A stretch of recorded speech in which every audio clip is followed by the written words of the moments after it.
Hello students, today we will learn phrasal verbs or idioms for making our speaking impressive and effective. There are many sentences which we use in a daily routine in which we can also use phrasal verbs. So there are many examples which will be discussed further. So please listen and watch this video carefully. First we will talk about the idiom that's make a pig of oneself. Its meaning is to eat too much.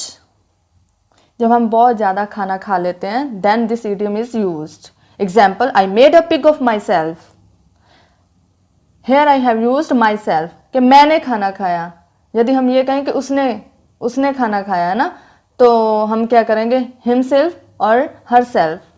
ठीक है, तो ये ध्यान में रखना है कि one self की जगह पर हम कौन सा वर्ड यूज़ करते हैं. Okay, I made a pig of myself with a lot of sweets and palatable food at last dinner. कि मैंने बहुत ज़्यादा खाना खाया, बहुत ज़्यादा अपने आप को खाने से भर लिया. ओके, कैसे? बहुत ज़्यादा स्वीट्स खा के, मिठाई खा के and palatable, it's meaning is delicious food खा के. ओके, लास्ट डिनर में. Next is to smell rat. Its meaning is sense or suspect that something is not right. कि जब हमें ये महसूस हो जाए, शक हो कि कुछ सही नहीं हो रहा है ना, then we can use like जब गड़बड़ फील करना. Okay. Example, I smelt rat. It's past tense. So here I have used smelt. Okay, second form of smell. When she was refusing to go with me. कि मैंने गड़बड़ feel किया जब वो मना कर रही थी मेरे साथ जाने को. Okay, then keep someone at bay. Its meaning is maintaining distance from someone. Okay, something भी हो सकता है, किसी चीज़ से या किसी से हम जब डिस्टेंस मेंटेन करते हैं, उससे दूर रहते हैं, तब this idiom is used like keep someone at bay. जिससे हम दूरी बनाते हैं तो वो समवन की जगह पर यूज किया जाता है. Okay, example, I always keep those people at bay. Here I have used those people. मैंने क्या कहा था कि मतलब जिससे हमने दूरी बनानी है उसको एट बे के आगे लगाना है. तो मैंने क्या किया, एट बे के आगे ही यूज किया है दोज पीपल. मैं उन लोगों से दूरी बनाता हूँ. Who demotivate me to get rid of negativity. Okay, कि मैं उन लोगों से दूरी बना के रखता हूँ, उनसे डिस्टेंस मेंटेन करता हूँ जो मुझे डीमोटिवेट करते हैं. ठीक है, क्यों? क्योंकि मैं नेगेटिविटी से छुटकारा पाना चाहता हूँ. यस, ऑफ कोर्स, कि जब भी हमें कोई डीमोटिवेट करता है तो हम नेगेटिव हो जाते हैं. ठीक है. Nextly, lock stock and barrel. Here its meaning is including all और every part of something.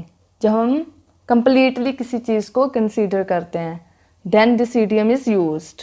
Example, I am going to sell my house lock stock and barrel. के मतलब मैं क्या अपने हाउस को बेचने जा रहा हूँ पूरी तरीके से, कंप्लीटली. जो भी उसमें कोई चीज़ें होंगी है ना, तो वो भी उसमें इंक्लूड की गई होंगी. Okay, and second example, I have cleaned my room lock stock and barrel. कि मैंने अपने रूम को पूरे तरीके से कंप्लीटली हर एक चीज़ को क्लीन किया. Blow on trumpet. Its meaning is to speak highly about own work और गुड क्वालिटीज़. कि जब कोई इंसान अपने खुद की क्वालिटीज़ और अपने काम को ज़्यादा बढ़ाकर खुद ही तारीफ करें, then this idiom is used. Example, I don't like him because he always blows his own trumpet rather than listening to another person. तो it means कि मैं उसको पसंद नहीं करती क्योंकि वो खुद अपनी ही तारीफ करता है दूसरे इंसान की सुनने की बजाय. ओके,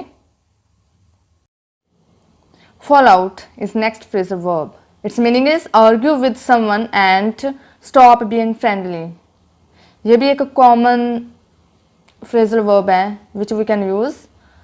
इसका मीनिंग क्या होता है? जब हम किसी से बहस करते हैं, किसी से फ्रेंडली होना स्टॉप कर देते हैं, बंद कर देते हैं, किसी से अच्छा बिहेव करना. ओके लेकिन आपको ये ध्यान में रखना होगा कि whenever we are using this idiom और phrasal verb like fall out, then we should use had और have according to tense. Okay कि किसी से झगड़ा करना, किसी से बहस करना। Okay example, they had fall out a few days ago which has totally broken their friendship, कि वो दोस्त होंगे है ना, कि उन्होंने झगड़ा किया कुछ दिन पहले जिसने उनकी फ्रेंडशिप पूरे तरीके से तोड़ दी। After that, turning their deaf ear, it means to ignore और रिफ्यूज टू लिसन। जब हम किसी को इग्नोर करते हैं, उसको सुनना नहीं चाहते हैं। ओके जब हम ये कहते हैं कि इस पर तो कोई असर ही नहीं होता, जब भी हम इससे बात करते हैं तो ये क्या है, ये अपना इग्नोर करता है हमें, है ना। तो here one example, I don't like to advise her as she always turns her deaf ear while talking with anybody, कि मैं उसको सलाह देना पसंद नहीं करती क्योंकि वो क्या करती है, वो इग्नोर करती है जब भी वो किसी से बात कर रही हो। Okay then daredevil, its meaning is clear, daring and reckless person, जो जिसको किसी की परवाह ना हो और बहुत ही ज़्यादा करेज वाला हो। ठीक है, daredevil. Example, he is daredevil who never cares while performing life threatening stunts, कि वो डेयरिंग है, डेयर डेविल, जो कि बिल्कुल भी परवाह नहीं करता जब वो परफॉर्म कर रहा हो खतरे वाले स्टंट्स।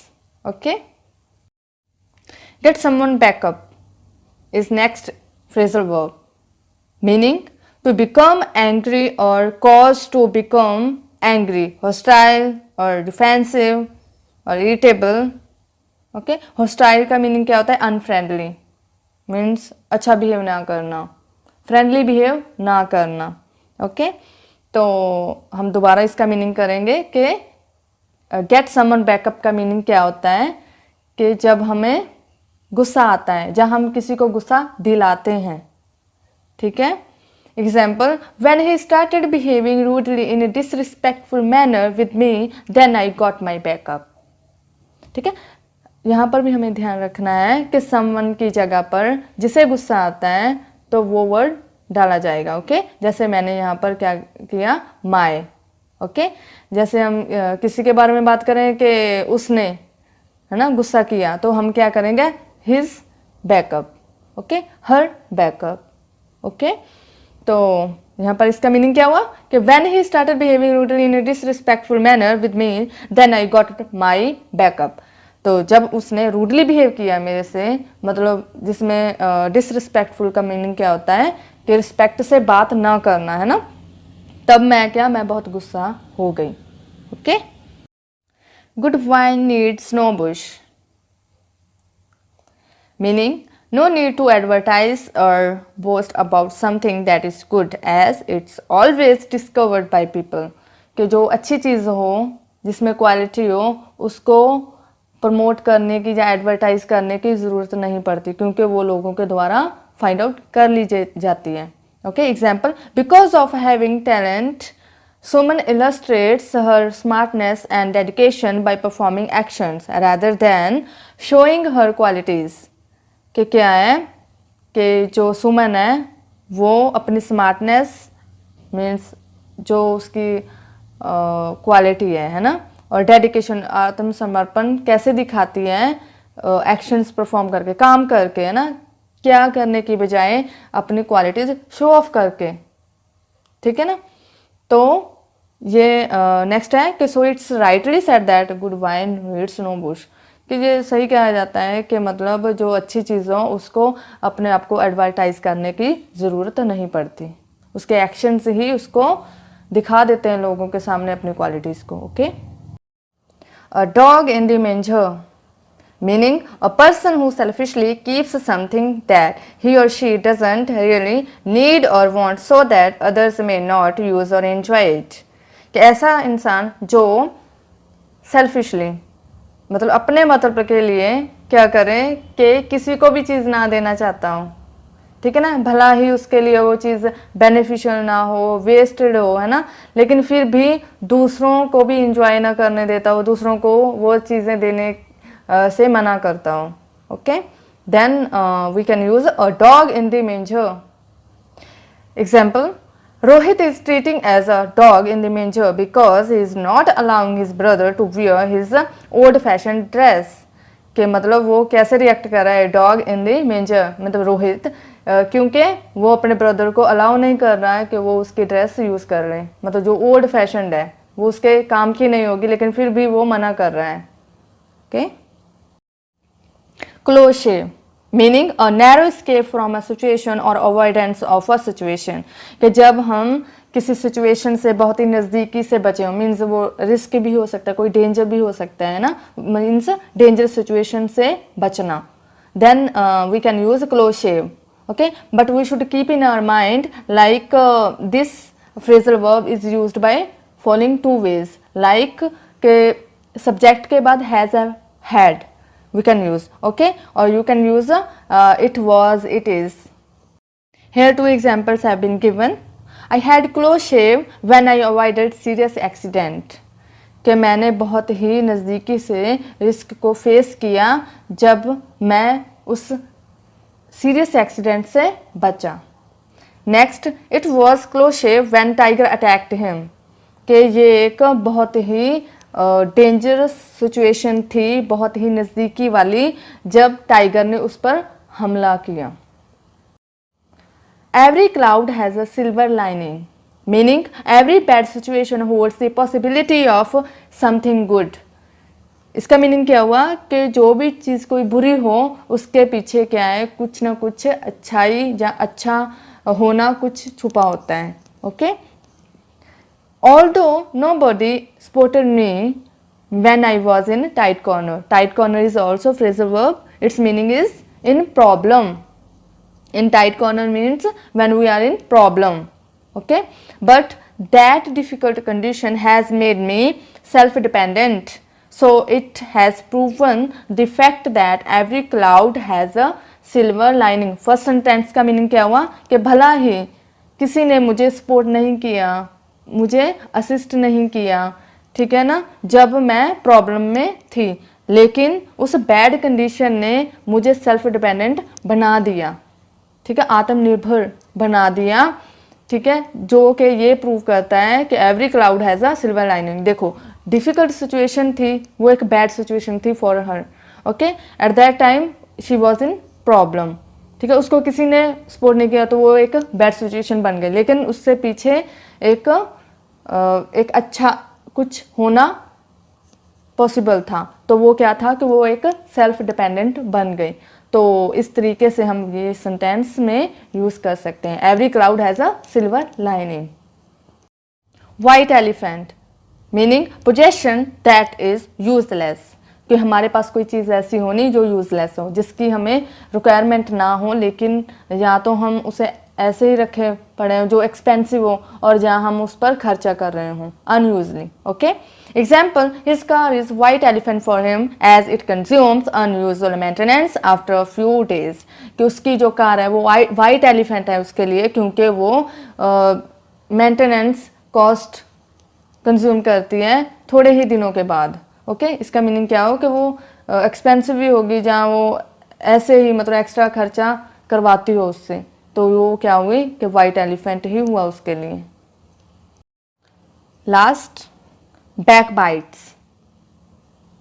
इसका मीनिंग क्लियर है, मीन्स चुगली करना, किसी के पीठ के पीछे बुराई करना उसकी.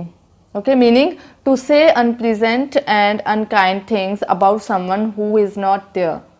Okay, example, she is not like any person as she always back bites, कि वो किसी पर्सन के द्वारा पसंद नहीं की जाती क्योंकि वो चुगली करती है.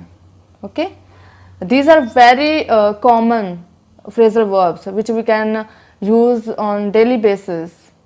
ठीक है, तो I think you are able to use these all phrasal verbs or idioms in your speaking to make your conversation very impressive.